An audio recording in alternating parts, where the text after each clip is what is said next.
dharaarihii la soo dhaafay haddii aanu dib u eegno Puntland waxaynu ka dheehan karnaa isbeddelka amniga lagu horumarinayay Puntland oo ciidanka badda Puntland BNBF u ahaayeen ubuucda shaqooyinka amni sida howlgallada bad iyo biri sugidda amniga kulamadii iyo dhacdooyinkii waaweynaa ee Puntland ka dhacay 5 sano ee la soo dhaafay iyadoo intaasi ay u dheerayd la dagaalanka kalluumaysiga sharci darrada ah iyo ilaalinta baddeena guulaha taariikhiga ay gaareen geesiyaasha BNBF waa kuwa ku yimid natiijada dib u habayn tirakoob iyo tababarro joogto ah oo ay heleen 5 sano ee la soo dhaafay taasi oo lagu sidkay hogaaminta togan ee agaasinkooda iyo taliskooda ciidan casharada muhiimka ah oo ay ka mid yihiin xiriirka ay la leeyihiin bulshada sida loo horumariyay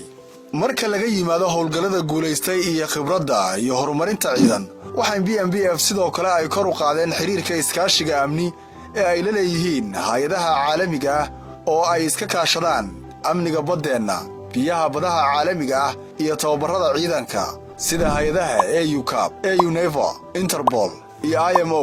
aan eegno oo qodob u dul istaagno qorshayaasha hortobinta lahaa ee hirgalay inaga oo ugu horreysiin doona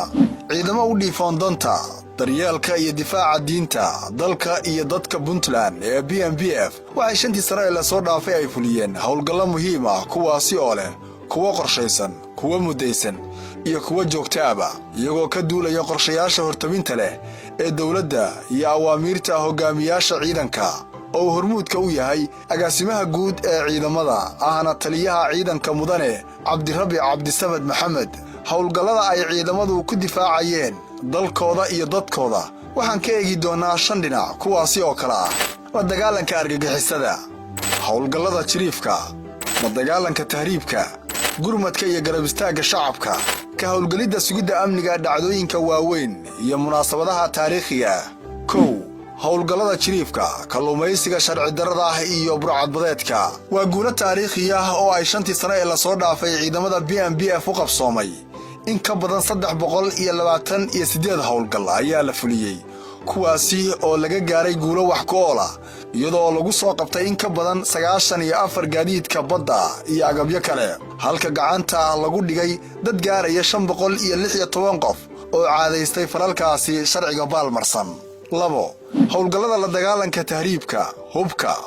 mukhadaraadka iyo ka hortagga falalka ka dhaca badaha 5 sano ee la soo dhaafay waxa ay ciidamada BNBF fuliyeen howlgallo kor u dhaafaya 204 howlgal kuwaasi oo lagu qabtay 86 maxbuus halka hay'adaha la soo qabtay 66 agabyo kala duwan oo ay isticmaalayeen xilliyada ay ku guda jireen falalkaasi sharci darrada ah guulaha kale ee la gaaray oo hormuudka u ahaayeen ciidamada BNBF waxaa ka mid ah la dagaalanka argagixisada habeenno iyo maalmo marxalado kala duwan cimilo qabow iyo mid kulul goor iyo ayaan guulo roorka shaqo waxay tahay astaanta geesiyaasha BNBF oo u taagan inay dalka ka difaacaan argagixisada howlgallada aan kala joogsiga lahayn ee la dagaalanka argagixisada waxay ka dhaceen badda biriga buraha teesan ee Puntland iyo magaalooyinka waaweyn oo ay ka qabteen dhagarqabayaal isku dayay inay waxyeeleeyaan shacabkeena kuwaasi oo tiradoodu ay gaarayso 50 maxbuus oo ku sifoobay falalkaasi halka tiraintaasi ka badan lagu dilay howlgallo qorshaysan halka u joognaa waajibaadka naga saaran deegaankan iyo cadawga ama al-shabaab ha ahaato ama daacish ha ahaato inaan ka ilaalino dadka shacabka oo aan mas'uuliyadda u qaadnay oo aan tuutaha u gashanay inayn dadkaas wax dibindaabiye ayaan u geysan saa darteed annagu meeshan iskama fadhino waxaanu qabanaa shaqo joogto ah qaarkood waxay soo dhiibaan firxad iyaga ay soo dhiibaanin inta badan firxadkooda qabanaa iyagoo firxada oo buurta ku xugumay waan qabanaa wax mataqaana kama sameeyay wax saameynana kuma leh magaalooyinkeena iyo ganacsigeena iyo amnigeena kulliba kuma hindisaan inay yimaadaan aaga annagu ka dhownahay ciidanka gaar ahaan qaabilsan buuraleydan caalamiskaad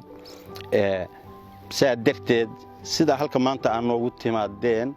oo aragtaan shaqada aanu hayno every time waa qaban habeen iyo maalin ciidankaas isma taago habeenkiina waa guureeya maalintiina waa socda taasna waxa noo dheer operationada fogfog oo aan ku gaarano meelaha fog oo lagu sheego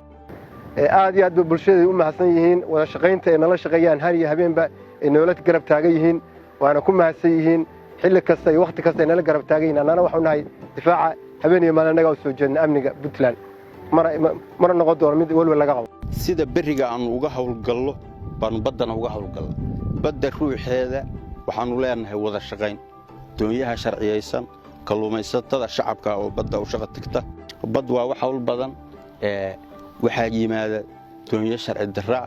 maraakiib sharci darra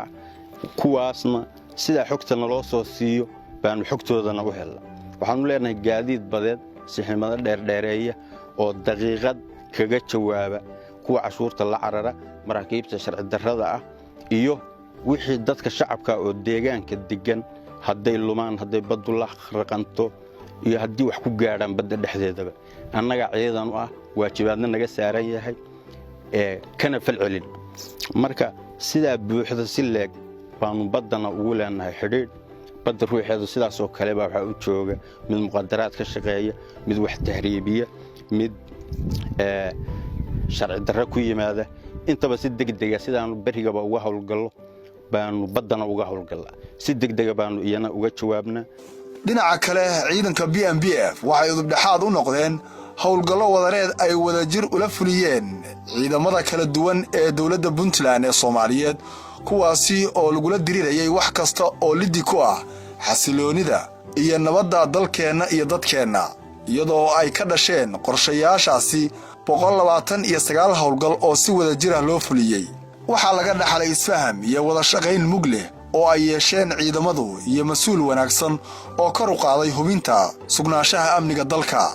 hawlgallada gurmadka iyo taageerada shacabka Puntland ee 5 sano ee la soo dhaafay waxay ciidamada BNBF ay qaateen door weyn oo miisaan sare leh maadaama shacabkeenu markasta iyagu ay yihiin mudnaanta koowaad dhan walba BNBF madaalayaasha aan waxba ku doorsan shacabkooda waxa ay muddadaasi 5 sano ay fuliyeen gargaar gaaraya in ka badan 12 hawlgal oo isku dhafan kuwaasi oo waxtar u leh shacabka Soomaaliyeed 5 hawlgallada sugidda amniga dhacdooyinka waaweyn iyo doorashadii Puntland